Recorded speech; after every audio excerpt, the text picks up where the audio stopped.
This year has been a turbulent year for all of us, but as we prepare to board 2021, here are 21 lessons that I picked up this year that will help you navigate a more considered life. So grab yourself a hot drink and fasten your seatbelts for life lessons that will change your life in the same way they changed mine. So in this video, I want to share with you 21 lessons that I learned this year. It's going to be quite a long video, so feel free to skip around. I'll leave some timestamps down below.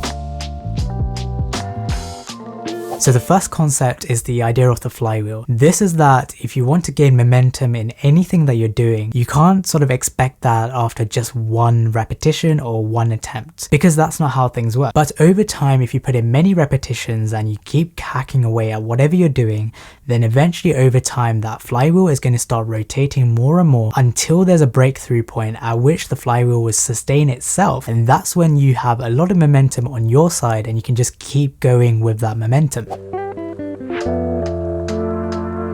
Okay, so this is something that I learned from Alex Banayan, who is the author of The Third Door, and it's perhaps one of the favorite lessons I've ever learned. And this is the idea that there's always 3 doors in whatever you're trying to achieve. So in the book, he talks about a club and having the main entrance where, everyone goes through, and then having the VIP entrance where if you had some sort of status, money, or connections, then you'd go through the VIP entrance. But then there's also the back entrance where, you're not allowed to go through, but if you really wanted to, you can break in through the back door, you can get into the club, and you can still be inside the club by taking a backhand approach. And I absolutely love this idea because there's a lot of things in life where you won't be able to do the straightforward thing. For example, applying for a lot of grad jobs or applying for certain roles, you might not get it the conventional way, but you can still get your foot in the door by messaging people on LinkedIn, networking with various people in the industry, and just doing loads of different things. It doesn't matter if I don't find that third door straight away, but I can keep looking and eventually I will find that third door. If you look at trees that grow in groups always seem to grow taller than trees that don't, because the trees that are growing in groups are always competing with sunlight, competing for nutrition, so they always have to grow above one another to stay alive. And that's the same thing with working communities. It's not so much that you're competing against these people in real life, but it's that because there's all these other people doing fantastic stuff around you, you feel like you need to keep up with them, you need to keep up with the pace, and that really just helps you to accelerate. So one thing that I'll recommend is find yourself a community. So for example, through Ali Abdaal's part-time YouTuber Academy, I found a group of people that I can now be accountable to, and I can also ask them for a lot of advice, and I can share a lot of experiences with them as well. The Reitoff Principle is something that I came across from Ali Abdaal, and this is the idea that some days or sometimes you just have to take some time off. Whatever creative work, personal work, or even professional work that you're doing, there's going to be times when you start to see a glimpse of burnout, or you start to feel that you're not performing at your 100%. And these are the moments where you want to have write-off periods. But as long as you take some time off occasionally, this means that in the long term, each day you can perform at 100% because you're taking some otherwise time off. This is a concept that I came across in the book, The Pumpkin Plan. And this is that if you're doing anything online, like a blog, a website, a YouTube channel, or whatever it is, there's going to be a lot of competition out there. So one way for you to stand out is to do what everyone else is doing, but then just do one thing really well compared to everyone else. And that will make you stand out. So for example, one thing that I'm trying to do with my YouTube channel is to bring across some of the design elements that I've learned from other aspects of life and try to put that into my YouTube videos. Then that could make my videos stand out more compared to other people in this space. Okay, so one thing that I really understood this year is that there's so much power in reading fewer books. So for the last 2 years, I've read about 50 books each year. And obviously that's been fantastic because I've learned so much across those books. But one thing that in reflection that I'm learning is that I would much rather read fewer books, take those in a lot better and apply what I was learning from those books, rather than read so many books where at that point I was just churning them out one after one and not really taking in what I was reading. I would learn a lot from a particular book, but then it'll be like, okay, on to the next book, rather than, okay, how do I now reflect upon this? How do I apply this to my life? What have I really learned here? Do I agree with this? Do I disagree with this? And all of those things that come from reading fewer books and being really selective with your reading process. And I think this is something that I'll explore further in a future video.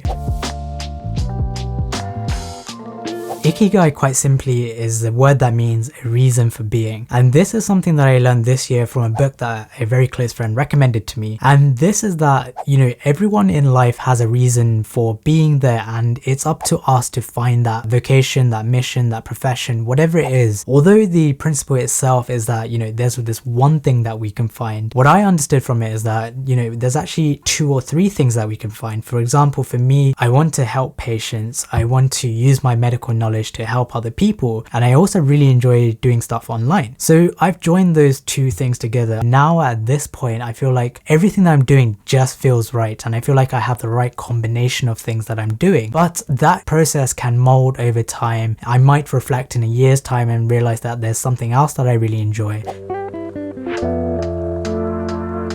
Okay, so this comes from one of my favorite thought leaders, and that's Naval Ravikant. He is an excellent person when it comes to anything about wealth creation or living a meaningful life. And so recently this year, someone wrote a book about him, sharing all of his wisdom in one place. And something that really stuck with me from this book is that there's 3 things in life. So there's time, there's wealth, and there's health. We have a lot of time when we're young. As we grow older, time kind of sort of disappears because we have families, we have jobs, and we have other commitments. And then we have wealth. Wealth as a young person we don't really have, but over time when we get older and older, we accumulate wealth with our professional jobs, our families, our life, or whatever. And then there's health, which also diminishes over time. So as we get older, our health generally tends to get worse. And the one thing that kind of stuck out to me from this book is that in fact we can have everything at the same time. So we can be healthy, we can be wealthy, and we can also have a lot of time on our hands if we be very sensible and be very clever with what we do. And so those are 3 things that I want to really work on in the next year. Okay, so imposter syndrome is one thing that really holds a lot of people back, and it certainly held me back for several years when it comes to sort of starting this YouTube channel and various other online things that I've only been able to do this year. And it's because for all this time I've thought to myself, you know, I don't have the ability, or I'm not wise enough, I'm not clever enough. But then earlier this year when I was speaking to my friend Ali, he mentioned this thing about being a guide and not a guru. So a lot of the time online we pose ourselves, or a lot of people pose themselves as gurus, and that's the wrong way to go about it, because not everyone can be a guru, but everyone can be a guide. So the way I overcame imposter syndrome is to think that I'm actually a guide, I'm just sharing what I'm learning, so there's nothing wrong in doing that. For the last 3 years, I've picked one word that kind of forms the theme for the upcoming year. In 2019, that was learn. So I wanted to learn as much as possible, particularly when it came to entrepreneurship and self-growth and productivity. I wanted to expand my horizon in those domains and become a better person in 2020. So this year, my word was act. So I wanted to really act upon all of the knowledge that I gained in the previous year. And the great thing about having a theme for the year is that you can have this word at the forefront of your decision-making process. So whenever you're making a decision in the year, you can think to yourself, okay, my word for the year is learn or act or be consistent or whatever it is. You can think, is this project, is this work, or is this time investment fulfilling my theme for the year? If it isn't, you can just simply think, how can I now make it fulfill my theme? And that way you're going to achieve a lot more within that theme. Okay, so the next best thing that I did this year was learn in public. I felt that, you know, if I just put myself in the public space, then that's going to make me so much more accountable. It's going to give me so much instant feedback because people are reading my stuff or watching my videos and telling me, you know, you could do this better, you could do that, or you can add this in. And all of that is really, really helpful because it allows you to progress so much quicker just by learning in public. So one thing that I'm going to encourage for everyone to do, and one thing that I'm certainly going to do in the future, is whenever I'm doing a new project or whenever I'm starting something for the first time, I would just do it in public. I think this next rule actually ties in with learning in public, and this is the 1% rule. So this is the idea that when you're iterating and, you know, so churning out content or working on projects, you want to be getting 1% better every single day. And if you do this, then over 1 year, you're going to be 37.78 times better compared to the previous year. So you don't have to make drastic improvements or be perfect from the get-go. You can just make small improvements every single time, and that's going to make you so much better. So this is what allows me to do so many things at the same time, and that's to have systems. I really appreciate a systems approach, and this is the basic idea that before you get involved in something or like a regular process, you want to think, what will I be doing every single week? So for making videos, I have a template within Notion where I have a script element, I have a notes element, and I have a lot of tasks that I want to do for every single video. This means that I'm not missing out on any important steps, and I'm ensuring that I produce a very high quality of work every single time. And this makes doing things so much easier and so much more efficient because there's a certain level of friction that I've reduced by having a system.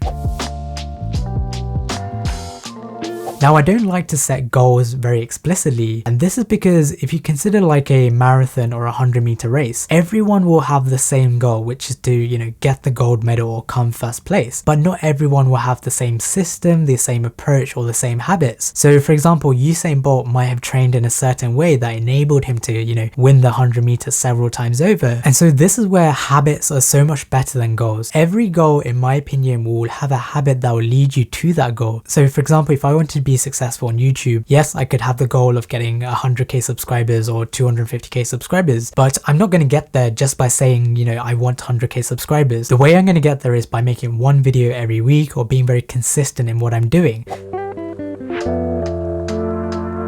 Okay, so this is quite simple. Whenever you have a problem or you're faced with a dilemma, don't immediately think that you need to come up with a solution to this problem or you need to solve it with some additional thing. Think to yourself, is there something that I can remove, simplify, or subtract from this problem that will, solve the problem?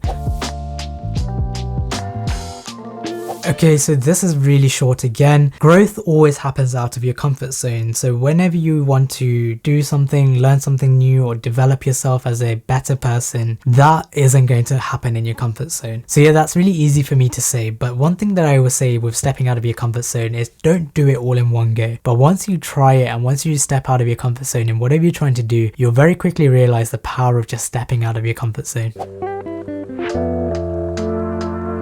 I think this is more of a PSA rather than anything else, and that's that your physical health and your mental health always comes above anything else in life. No amount of money will ever solve your physical and mental health problems unless you actively work on those and actively prioritize those in your sort of day-to-day life. If something is not helping or is going against your physical and mental health, then you need to readjust and you need to rethink about what it is that you actually want in life. For me, and I think for a lot of people, physical and mental health definitely comes above a lot of other things in life. This is another thing that I learned from Naval, and that's that you want to play long-term games in life. So there's a lot of things in life that will give you a lot of short-term value. Yes, you can play short-term games and, have success or this feeling of success overnight, but that will fade away very quickly. But if you play long-term games, then that victory that you eventually get is going to last a lifetime. So for example, if I was to play short-term games, I would rather be designing instead of making YouTube videos, because when I design, it actually generates me a fair amount of money. And, I'd be quite happy with the amount of money that I make from sort of freelance design projects. But because I'm working on YouTube, I'm actually not earning anything from YouTube at this point in time. But hopefully one day, if you guys subscribe to my channel, which you should definitely do right now, then maybe I'll make some money from YouTube that is far greater than the money that I would ever make from designing or doing freelance projects. So one of the last few lessons that I want to share is that you want to fail and you want to fail fast. Whenever you're trying to sort of create a new thing or trial a new project, just go for it, try it. If it doesn't work, then that's fantastic, because you can tell yourself, look, this project hasn't worked. Now I can move on with my life. I can try something else. But for as long as you don't try, then you're going to keep thinking to yourself, this is the thing. This is definitely going to work when I try it. But then eventually when you try it, like let's say after 6 months of planning, then you're going to realize, look, it actually hasn't worked and this was all a waste of my time. Okay, so this is perhaps more a personal thing, and that's that for a long time I've been very concerned about how others would judge me or how others perceive me. And it was when I read the book, The Courage to be Disliked, is that I learned that, there's certain tasks in life which is our responsibility, and there's certain tasks which are out of our control. And one of those tasks is judgment. How people perceive us is out of our control. If people think I'm a terrible person, then that's up to them. If people think that I have really bad skin, then that's up to them to think those things. But for me, that's not my task to think about what other people are thinking. And so this is what has allowed me to be a lot more confident, a lot more creative, and a lot more outspoken this year, because I'm now no longer worried about what other people think of me. Okay, so the final thing, or the final lesson that I want to share with you guys, is that if a certain thing isn't making you happy, and happiness is a very internal thing, it's different for different people, and my definition of happiness is probably different to your definition of happiness. But if things in life aren't making you happy, then try find an alternative, or try do something different. Yes, that's very difficult in things like, you know, your professional work or your full-time job that pays for your bills. You know, you can't just leave those things one day and just go do something else. But one thing that I've learned that is, life is short, but it doesn't have to feel short. And one thing that definitely makes it feel short is that if you are unhappy with what you're doing throughout life. That's the one thing that I'll end this video with. If things aren't making you happy in life, try to consider other things, because you'd much rather spend a life that's full of happiness and joy rather than a lot of regret, and then think one day in your retirement that I should have done this or I could have done that, and you know, my life would have been so much better. So those are all of my rambling thoughts. If you're still here, thank you so much for sticking by. I'm going to ask you one last thing. If you haven't already, please subscribe to the channel. That really helps me out. And until next time, bye for now.